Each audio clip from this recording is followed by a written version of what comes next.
Aînée d'une fratrie de 3 enfants, Caroline de Monaco a d'abord grandi dans l'ombre de ses parents, Grace Kelly et Rainier III. Par la suite, elle a dû apprendre à laisser toute la lumière à son frère, Albert II, lorsque celui-ci est monté sur le trône. Discrète mais influente, celle qui fête ses 67 ans ce mardi 23 janvier est parvenue à s'imposer, se taillant une place de choix au sein de la principauté.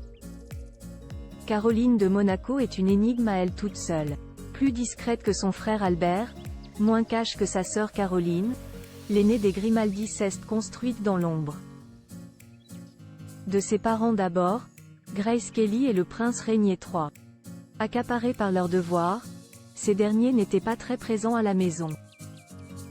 Petit, nous étions sans doute plus attachés à notre nounou qu'à nos parents, a confié la sœur du souverain monégasque, en toute franchise, dans le livre Albert II de Monaco, L'homme et le prince, ed. Fayard. En grandissant, Caroline de Monaco a ressenti un besoin naturel de se accent aigu émancipé. Caroline a toujours été un mélange assez étrange, à la fois de quête de liberté et de respect des convenances. Quand elle était jeune, elle a vraiment voulu marquer la différence, a analysé le journaliste, historien et écrivain Patrick Weber auprès de Fr. Une quête de liberté aussi perceptible à travers ses histoires d'amour, celle avec Philippe Junot d'abord, puis son mariage avec Stefano Casiraghi. Il y a eu son deuxième mariage, avec un homme qu'elle aimait beaucoup, mais elle s'est un peu affranchie des règles. Ce n'était pas un prince, c'était vraiment un mariage d'amour. Après la perte de son grand amour, décédé brutalement dans un accident des offshore, un bolide des mers, au large de Saint-Jean-Cap-Ferrat, Caroline de Monaco est partie se ressourcer un temps loin du rocher. Avec ses 3 enfants, elle a trouvé refuge à Saint-Rémy de Provence. Une fois revenue en principauté, elle a vraiment tenu à jouer un rôle officiel, a rappelé Patrick Weber, auteur de Monaco, la saga Grimaldi, ed. Timée. Décidée à conserver son rang, la sœur du prince Albert a su gagner en influence, grâce notamment à ses engagements. Son surnom en est la preuve. À Monaco, on l'appelle toujours « la ministre officieuse de la culture », a rapporté l'expert des têtes couronnées. Selon lui, Caroline de Monaco a une certaine conscience de son rang, contrairement à Stéphanie, elle a beaucoup ce côté princier, à travers son mariage avec Ernst Auguste de Hanovre, à travers son inscription dans cette famille de Hanovre, qui est très prestigieuse, mais aussi à travers sa volonté de ne pas divorcer, de conserver son titre. Tout est important à ses yeux, à commencer par le bonheur de son frère.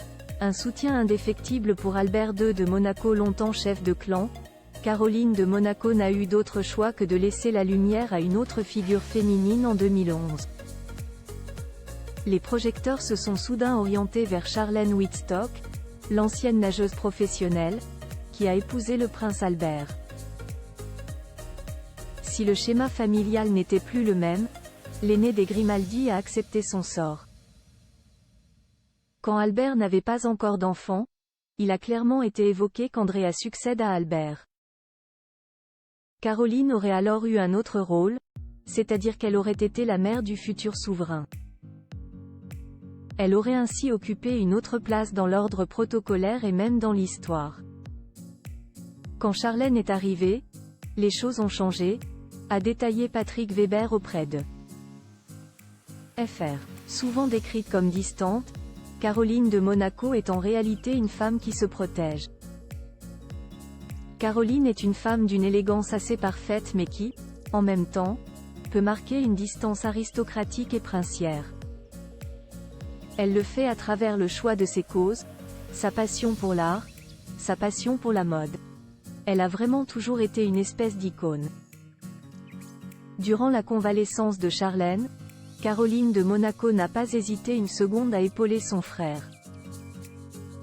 Que ce soit pour les soirées mondaines, comme le Monte Carlo for Planetary Health, ou des événements plus solennels, à l'image de la fête nationale, le souverain a pu compter sur la présence de son aîné, dont il est très proche depuis l'enfance. Elle a également été aux petits soins pour ses neveux, Jacques et Gabriella, lorsque leur maman était absente. Albert a toujours été très proche de ses sœurs.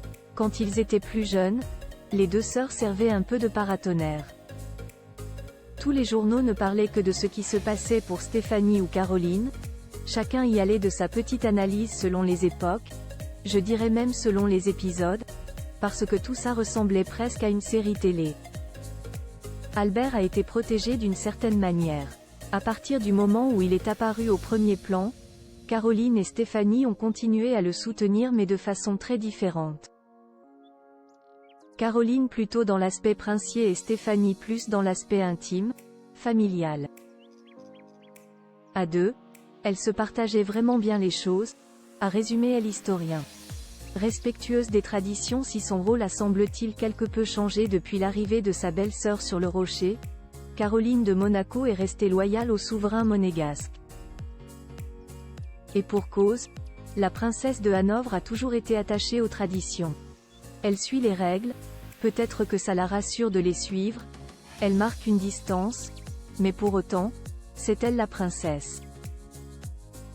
Et elle est princesse de Hanovre, ce qui, d'un point de vue protocolaire, lui permet de cousiner avec le roi d'Angleterre, a confié Patrick Weber.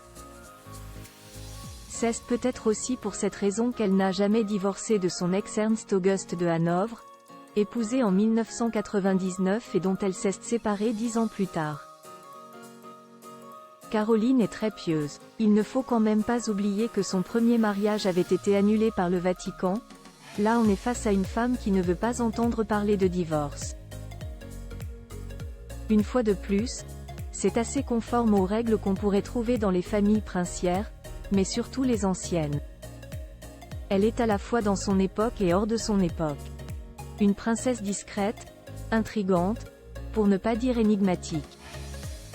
Mais n'est-ce pas là tout son charme ? @ Direction artistique Gala.